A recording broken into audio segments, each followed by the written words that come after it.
Bonjour tout le monde, j'espère sincèrement que vous allez bien. Aujourd'hui, le deuxième jour. Hier, c'était le premier jour, je vous ai montré comment j'ai placé les poussins. Aujourd'hui, c'est le deuxième jour.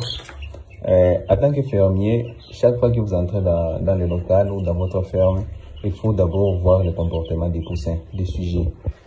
Ils sont encore poussins, c'est tout à fait le deuxième jour et ils sont très sensibles les 3 premiers jours. Et les degrés de sensibilité diminuent avec le temps, d'accord?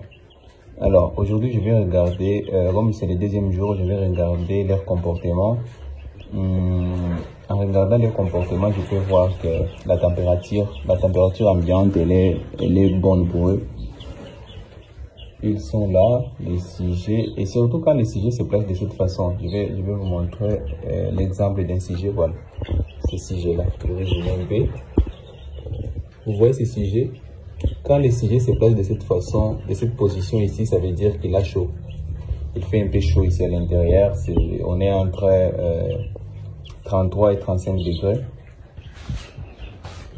Ici, j'ai les familles du litre d'eau que j'ai mélangé avec l'anti-stress. Ici, une cuillère de café, encore un petit rappel avec 10 litres d'eau. Concernant les mélanges, je vous ai expliqué très bien les mélanges dans la vidéo précédente. Ça, c'est l'eau qu'ils vont consommer pendant les prochains 24 heures. Ça, c'est tout juste le deuxième jour. Une autre chose est que les lampes chauffantes sont éteintes.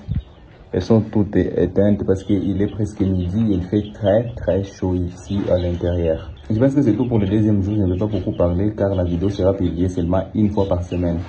Je vais publier au maximum 2 vidéos par semaine. C'est la vidéo de formation. Je vais filmer tous les jours et puis à la fin de la semaine, je vais essayer de mettre ensemble toutes les vidéos pour que la formation ou les guides d'élevage des poulets soient bien compris. D'accord? Ici, on se retrouve demain pour le 3e jour. Je vais essayer de vous montrer la partie du 2e jour. Aujourd'hui, c'est le 3e jour. Ce que vous allez constater ici, c'est que je voulais vous informer pour le 3e jour. L'eau des abreuvoirs est déjà terminée. Ça n'a pas pris 24 heures comme c'était le cas pour le 2e jour. Pour le 3e jour, ça a pris seulement environ 18 ou 17 heures. Pour terminer toute l'eau des abreuvoirs. Ça signifie qu'ils sont en train de grandir, ils sont en train de s'alimenter beaucoup. Et quelque chose que vous allez constater ici, ils commencent à faire le gaspillage. Pas seulement ils consomment beaucoup d'aliments, parce que l'alimentation que j'ai mis hier, c'est déjà terminé. L'alimentation, j'ai augmenté ça tout juste hier soir. Aujourd'hui, il est encore matin, ils ont déjà tout terminé. Et aussi, j'ai constaté le gaspillage parce qu'il y a des poussins qui sont en train de picorer tout juste ici, dans les copeaux. Ça veut dire qu'ils ont versé les aliments dans les copeaux. C'est ce qui justifie que certains poussins sont en train de chercher les aliments dans les copeaux. Et ça, c'est pas une bonne chose.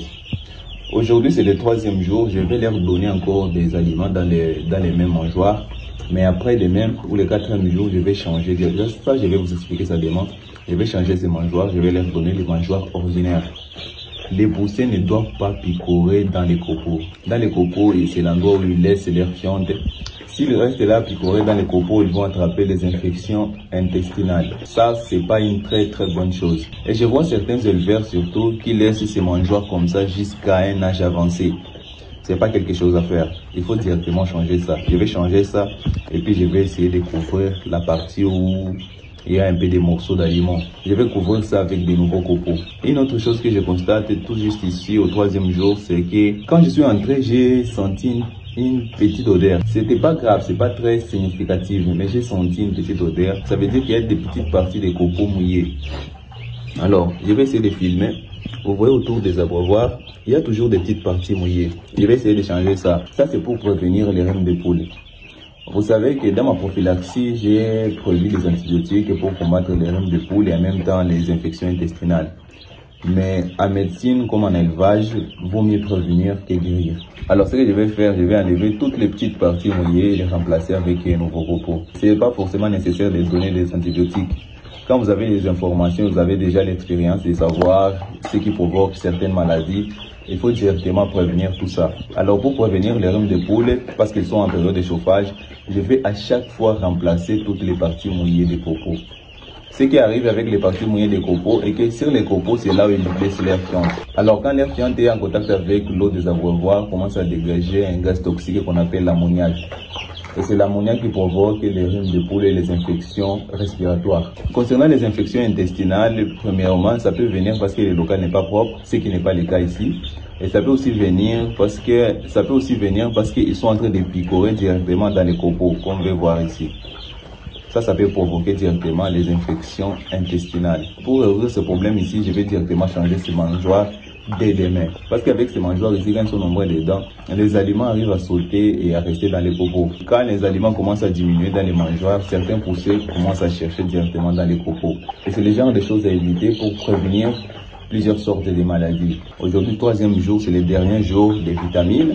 Je vais leur donner encore des vitamines. Comme c'est la prophylaxie, vous avez vu, c'est 1er, 2e, 3e jour, on les donne des vitamines.